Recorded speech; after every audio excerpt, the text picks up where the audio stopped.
Hello dear, good evening everyone. Welcome to channel read for job by SK ma'am. आप लोग के साथ previous year question को बहुत ही अच्छे से यहाँ पर डिस्कस के साथ हम देते हैं, और जो ऑफलाइन हुआ था वो सभी हम यहाँ पर उपलब्ध करा दिए हैं। ऑनलाइन भी जो 2021-22 में ऑनलाइन पेपर हुआ था उसको भी यहाँ पर उपलब्ध करा दिया है। धीरे धीरे जो बाकी है सभी को हम करा देंगे। ओके, और बढ़ेंगे आगे।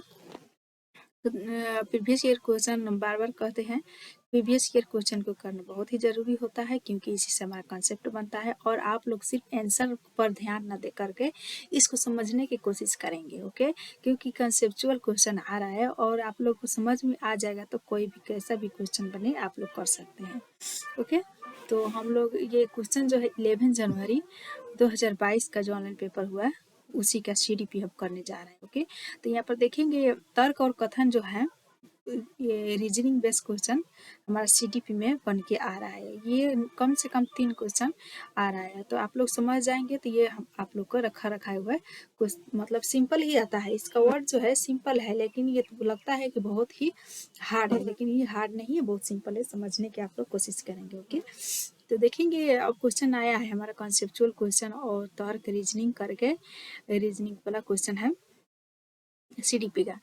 तो कथन है हमारा, एक बच्चे के विकास की प्रगति को उसी उम्र में बच्चों के विकास की दर से तुलना करके सटीकता से मापा जा सकता है। यहाँ तक तो ठीक है, एक बच्चे के विकास की प्रगति को उसी उम्र के बच्चे के विकास तक उसको मापा जा सकता है, लेकिन सटीकता से मापा नहीं जा सकता है। कुछ हद तक मापा जाता है, लेकिन पूरे जो सटीकता यहाँ पर दर्शा रहा है तो सटीकता से यहाँ पर मापा नहीं जाता है। ये नंबर हमारा रॉन्ग हो गया।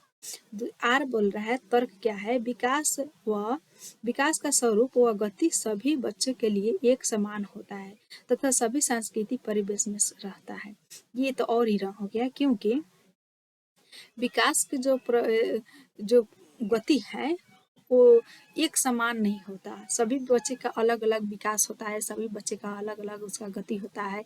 कोई जल्दी सीखता है तो कभी धीरे सीखता है, तो कोई एक बार में समझ जाता है, कोई बार बार समझाने पर समझता है, किसी को प्रयोग द्वारा समझाया जाता है। तो इस तरह से सभी बच्चे का अलग अलग मतलब गति होता है समझने, और संस्कृति भी एक तरह से नहीं होता है। ओके, तो ये दोनों ए और आर दोनों गलत हैं। हमारा किस में दिया है, ए और आर दोनों गलत है। 4 क्वेश्चन सही सही हो जाएगा। ओके, हमारा नेक्स्ट आ जाएगा 2 नंबर। एक बच्ची फुटबॉल खेलने सीखने से पहले कूदना व उछलांगे मारना सीखता है और किसके विकास के सिद्धांत को दर्शाती है, प्रदर्शित करता है। एक बच्ची जो है फुटबॉल खेलने से पहले उसका विकास उछलना मारना इस तरह से होता है, तो उसको हम समीपस्थ अस्त विकास क्षेत्र कहेंगे, जैसे प्रोनिमोडिस एस्टॉल।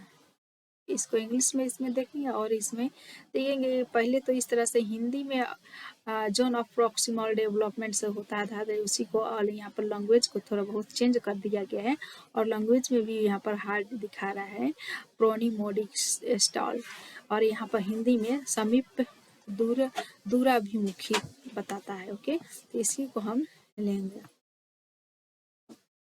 नेक्स्ट तीसरा क्वेश्चन आ गया हमारा, निम्नलिखित में से विकास के बारे में कौन सा कथन सही नहीं है। यहाँ पर नहीं पूछा जा रहा है तो इसको नेगेटिव में हम लेंगे।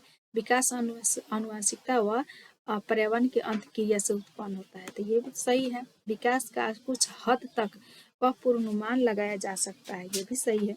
विकास की दर एक समान और सार्वभौमिक है, या विकास सामान्य से विशिष्ट की ओर होता है। तो यहाँ पर देखेंगे विकास की दर एक समान और सार्वभौमिक नहीं होता है, तो नहीं होता है तो यही हमारा आंसर सही है, क्योंकि यहाँ पर नेगेटिव पूछा है तो नेगेटिव यही है। ओके, नेक्स्ट आ जाएगा क्वेश्चन नंबर 4, और ये यहाँ पर भी कारण और तर्क है। तो कारण हम पढ़ेंगे, बच्चे अपनी संस्कृति में व्यवहार करने के उपयुक्त तरीके अपने दोस्तों, मीडिया जैसे कई स्रोतों से सीखते हैं। बच्चे अपनी संस्कृति में व्यवहार करने के उपयुक्त, सही बात है, अपने मीडिया सोशल सामाजिक इस तरह से सभी से सीखते हैं। सही है, समाजीकरण एक प्रक्रिया है जो बहुत और औपचारिक और अनौपचारिक साधनों के जरिए होता है। ये और ये दोनों सही है और आर जो है ए की सही व्याख्या भी कर रहा है, तो ये हमारा फर्स्ट सही हो जाएगा।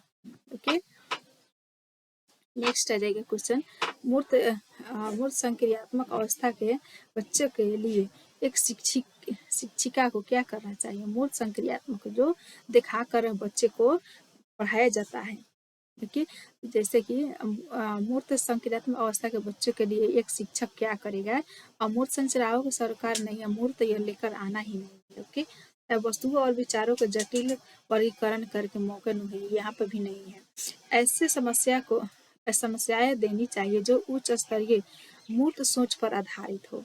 मूर्त सोच पर, क्योंकि मूर्त पूछा जा रहा है तो यह मूर्त दिया है, सोच पर आधारित हो सकता है। ऐसे समस्याएं देनी चाहिए जो तर्कपूर्ण वैज्ञानिक समझ किया सकता है। तर्कपूर्ण होता है कब, जब बच्चे औपचारिक अवस्था में आ जाता है। तब यहाँ पर मूर्त संक्रियात्मक अवस्था में पूछा जा रहा है तो इसको हम मूर्त चीज दिखाकर इसको समझाएंगे। ओके, नेक्स्ट है क्वेश्चन नंबर 6 हमारा, जीन पियाजे के संज्ञानात्मक विकास के किस चरण पर बच्चा समझ बना लेता है कि प्रतीकों का इस्तेमाल वस्तुओं को प्रतिनिधित्व करने के लिए किया जा सकता है। अगर बच्चे के सामने साइकिल नहीं है तब भी साइकिल शब्द सुनकर उसके मस्तिष्क में एक प्रतिबिंब बना लेता है। तो ये कौन सा अवस्था है, तो यहाँ पर देखेंगे बच्चे जो है जीन पियाजे के संज्ञानात्मक अवस्था के 4 चरणों में बताया है, जो चारों चरण यहाँ पर दिखाया गया है। पूर्व संक्रियात्मक अवस्था, पूर्व पारंपरिक अवस्था ये नहीं है, ये तो नैतिक कोहल वर्ग में दे रहा है। यहाँ पर शेष अवस्था, उसके बाद पूर्व संक्रियात्मक अवस्था आ जाएगा, उसके बाद मूर्त संक्रियात्मक अवस्था है, उसके बाद अमूर्त संक्रियात्मक अवस्था है। ये चारों में है, लेकिन चारों में यहाँ पर वस्तु अस्थायी जहाँ पर भी मिलेगा उसे हम पूर्व संक्रियात्मक अवस्था कहेंगे। कि बच्चे तो जैसे कि यहाँ पर पेन है या पेंसिल है, इसको लेकर के हम उसको बताएंगे तो उसको समझ में रहेगा कि ये पेन है या फिर ये साइकिल है। साइकिल का नाम सुनकर ये अनुभव लगा सकता है कि ये साइकिल है, तो ये पूर्व संक्रियात्मक अवस्था में आ जाएगा। ओके, क्वेश्चन नंबर 7, आनव 3 अंकों की संख्याओं का जोड़ करने के अकेले संघर्ष करता है, किंतु शिक्षिका की मदद से वह ऐसा करने में सक्षम है। ले वाइगोत्स्की के सिद्धांत के अनुसार यह क्या दर्शाता है। तो यहाँ पर देखेंगे कि संघर्ष कर रहा है और 3 अंकों की संख्या का जोड़ करने के अकेले संघर्ष करता है, खुद को संघर्ष कर रहा है।